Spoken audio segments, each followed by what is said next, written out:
got a guy that we're going to need to test Khabib. You're going to need a guy who can keep the fight standing, who can test Khabib on the feet. Some guy who's going to be able to stuff some of those takedowns. Those guys don't come around often.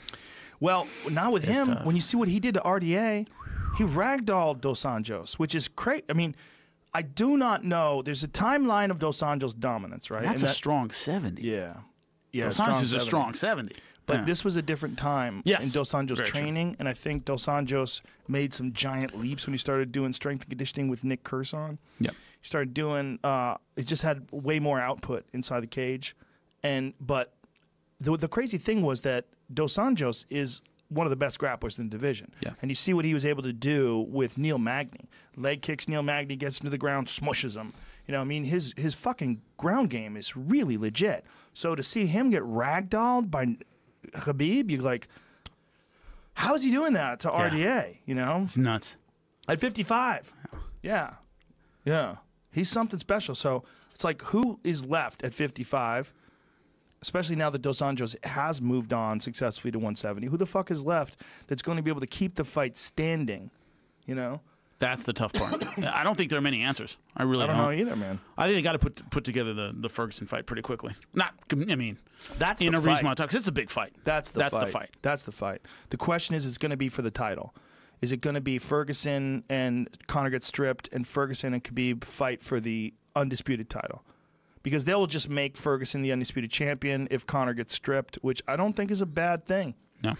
Look, Conor's still fucking Conor. If Conor comes back a year from now, he's still Conor. Huge. Doesn't matter. He's still fighting probably for the title right away. Everybody's going to want it. Everybody's going to want the pay-per-view money that comes with it. Hop on board. But Tony versus Khabib is very interesting. Yeah. Very interesting. Khabib is a guy you have to get his respect. Yeah. And Tony you have to give him a reason to back up. Tony knows how to fight off his back. Very good. Yeah. Very dangerous off his back. Not just dangerous off his back in terms of submissions, but very good defensively off his back.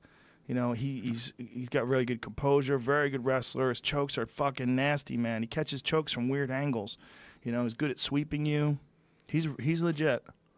He's a legit champ, but that's the fight. Yep. I mean, that's the fight. Anything else is the fans will be calling for Khabib. Yeah, it's just what do you do, though? Like, what do you do and how do you do it? Do you strip Conor? That's always the question, man. Because if Conor's like, fuck it, I want to fight Tony in Dublin. If he decides to come back and fight Tony, and then the winner fights Khabib in Russia, the world explodes. That would be huge. That would be the biggest thing. That'd be fantastic. The winner fights Khabib in Russia for the undisputed title. You ever call a fight in Russia? No, but Khabib's going to ride a bear out to the cage. It's gangster, man. Put a cage over the bear's face. It's literally gangster. It's really it's a mobbed up place. Is it? That's fun there, yeah. How many times did you? I think 4. For Bellator? No, when I was with M1, they were running out of Russia. That's right. Yeah, so I did. That's right. St. Petersburg, and then I did. Did you enjoy Rostov it? Oh man, I had a great time. Yeah. Yeah. How's the food over there? Food's good. I don't like the way you said good. No, the food's good. The food's good. It's not like you're not known for it. All right, so I got to tell a story. We're on this ship in the Neva River, and it's owned by one of the guys who runs M1, and so we're on this ship in the Neva River, and it's got a restaurant on it, and we're sitting there, and Sean Wheelock, my old broadcast partner, is very persnickety about his food. He's persnickety about a lot of stuff, and we're sitting there with our boss and everything, and the guy who runs this ship, this big heavy in St. Petersburg, who's affiliated with M1, serves us this borscht, which is like, you know, a beet stew basically. Yeah. And he goes, man, we're really proud of our borscht. It's a big deal here. And, we hope you enjoy it. It's a point of honor for us. And he walks away, and Wheelock looks at the bowl and goes, I'm not eating this. I don't like it.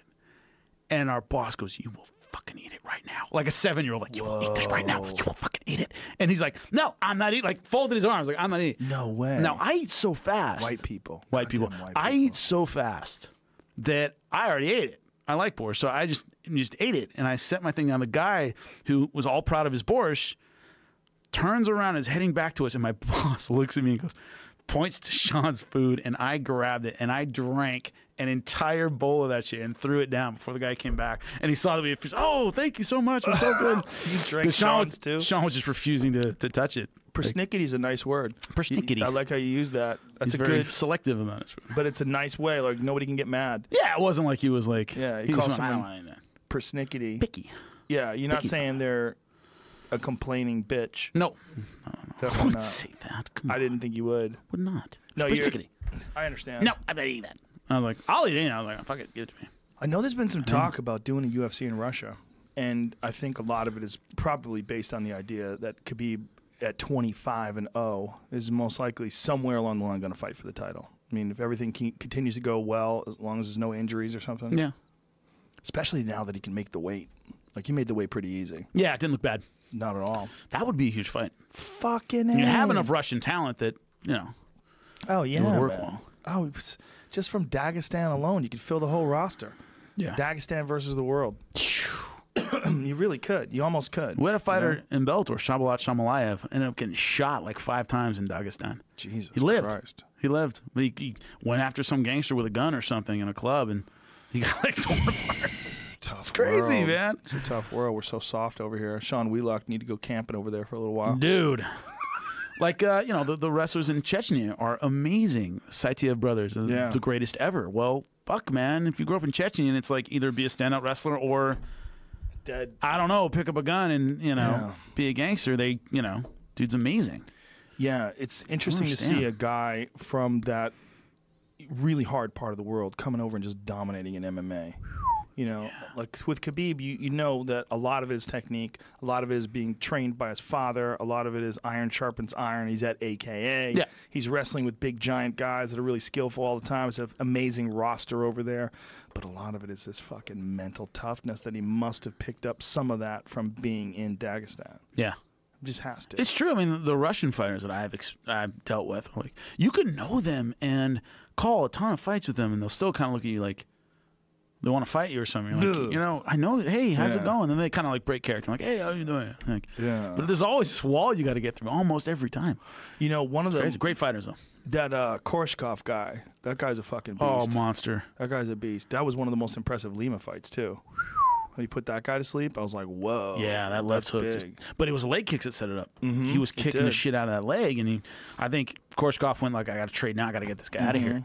And, you know, it's not going to work. And Korshkov, in my opinion, in a lot of ways, was one of the first guys to validate Bellator's 170-pound division from the performance he put against Henderson.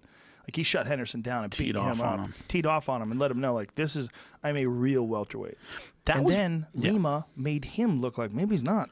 Yeah. You know, like maybe that's a real welterweight. He's a lot bigger. He looked bigger. Yeah, way bigger. Yeah. And then, you know, it's one of those things where there was a big disparity between what people within the organization and what people out of the organization thought. Because a lot of people thought Henderson was going to come in and clean house and have 2 belts. But there's one jinx that I have seen more than any other.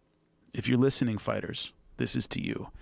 Don't talk about 2 belts before you have 1 belt. Ooh, that is the jinx. Have you never... dude, am I wrong? Brandon Vera with Brandon Vera, I'm going to be a 2-belt champion. Yep. He didn't win 1 belt. Vincent Henderson talked about winning 2 belts. He didn't win 1 belt. Yeah. You know, talking about 2 belts before you've won 1 belt is a huge jinx. Don't ever do that. Well, I've never seen it be good. I've seen it a couple other times. Benson, and it's it's never worked out. When he left the UFC, he was, you know, one of the best guys in the division. He's 1-3 in belts. It just this 170-pound weight class was just not right for him with a big guy like Korshkov. Yeah. You know, and it would have been more prominent if it was against Lima. Did you see like their weigh-in? Yeah, I went big difference. Like, you know, it's one of these where you think about if a guy has trouble making 55, well, he's a 70. Right. No, he's not. He's not. There's a huge difference between like a big 55er and a natural 70. They're not in the same class. And Korshkov looked like a giant compared to him. Well, the difference is Lima's just not going to fucking make 55. It's just not happening. It's not in his DNA. If you can make the weight, make the weight. Make the weight. Yeah. I know. Yeah, it's boy, it's one of the most unfortunate parts of the sport. It's like the tough. If the cut isn't tough, then you shouldn't be there. Almost.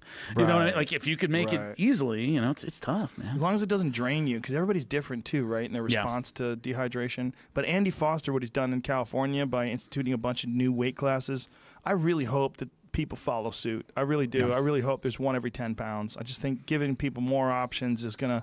There's some fighters that are just on the cusp where it's just dangerous.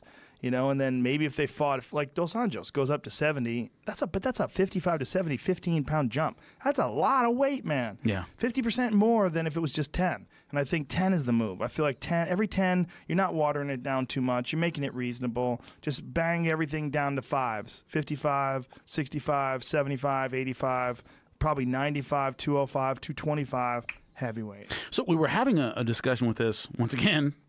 Boxing. I was talking to Steve Farhood.